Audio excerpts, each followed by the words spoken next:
Xiaomi, speaking of patents, they're envisioning a phone with bunny ear pop-up cameras. You love this story, Will. Well, it was kind of cute just looking at the picture. You're a sucker for a cute story, for some cute tech. Yeah. Yeah. They're always patenting it. They're sitting there reimagining front-facing cameras, fingerprint scanners, all the rest of it, just like everybody else is.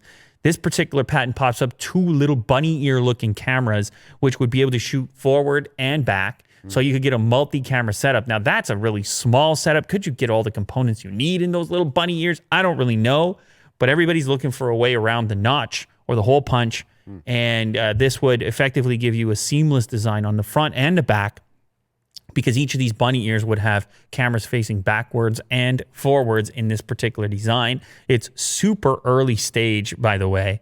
Everything else about it looks like a typical smartphone. In fact, you can't make out too much. It's intentionally rudimentary in a patent filing, but who knows? Maybe in the future, alongside your in-display fingerprint scanners, you're having a bunny ear, what Willie Do would like to call a cute bunny ear smartphone for all your cameras. I don't know why this would be the effective way to pop it up. Yeah, Can't you I was just gonna ask you, like, is there like some sort of hardware innovation? I don't know. Like, why is this superior to just some module coming up like OnePlus did on which model was it? The 7 Pro.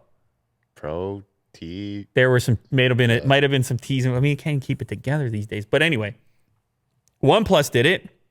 Others have done it. Vivo has done it. You have the motorized Oppo has done it. You have a motor take care of things, and you have a little, whether it's a little stack, whether it's a cylinder or whatever shape they want to do it. Mm-hmm.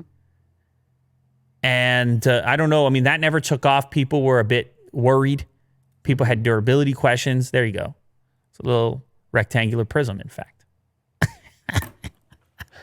Popping out the top, the pop-up camera. Yeah. It never got a ton of traction. But here we have Xiaomi imagining pop-up bunny ears to go with it. I don't know why it would be superior, but they're working on it. Maybe it's just some heads. Maybe it's just a cute factor, which is enough to get your attention. Yeah. There you go.